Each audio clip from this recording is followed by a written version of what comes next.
ಭೀಮ್ ಕ್ರಾಂತಿ ನ್ಯೂಸ್ಗೆ ಸ್ವಾಗತ. ಹತ್ಯೆಗೈದ ಆರೋಪಿಗೆ ಕಠಿಣ ಶಿಕ್ಷೆ ವಿಧಿಸುವಂತೆ ಒತ್ತಾಯಿಸಿ ಮನವಿ. ಹಾಡಹಗಲಿ ವಿದ್ಯಾರ್ಥಿನಿ ನೇಹಾ ಹಿರೇಮಠಿ ಎಂಬಾಕೆಯ ಭೀಕರ ಕೊಲೆ ಹತ್ಯೆ ಅತ್ಯಂತ ಖಂಡನೀಯ. ಆರೋಪಿಗೆ ಕಠಿಣ ಹಾಗೂ ಗಲ್ಲು ಶಿಕ್ಷೆ ವಿಧಿಸಬೇಕು.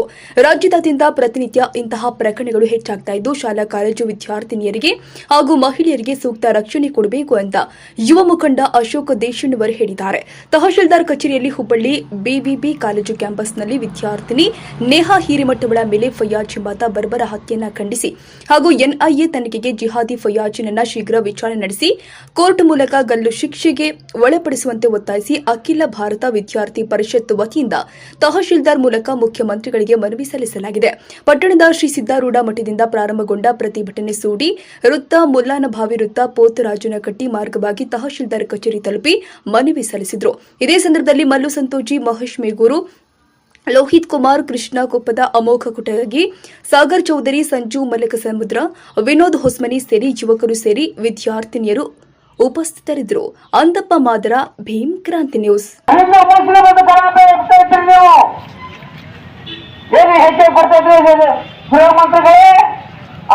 ಸಂಬಂಧ ಇತ್ತು, ಎಲ್ಲಿತ್ತು ಸಂಬಂಧ, ಅವರು ಬೀಗ್ರ, ಅವರು ಅಂತಂದ್ರ ಇವತ್ತು ಜಮ್ಮು ಕಾಶ್ಮೀರ ನೀಡಬೇಕಂತ ಘಟನೆಗಳು ಇವತ್ತು ಕರ್ನಾಟಕ ನಡೀತಿದ್ದಾವೆ. ಜಮ್ಮು ಕಾಶ್ಮೀರದೊಳಗ ಎಲ್ಲರೂ ಬಂದಾಗಿ ತಮ್ಮ ಮನೆಯಲ್ಲಿ ಕೊಟ್ಟರೆ ಇವತ್ತು ಕರ್ನಾಟಕ ಒಳಗೆ ಇಂಥ ಘಟನೆಗಳು ನಡೀತಾ ಇದ್ದಾವೆ ಬಂಧುಗಳೇ. ಇನ್ನು ಮುಂದಾದ್ರೆ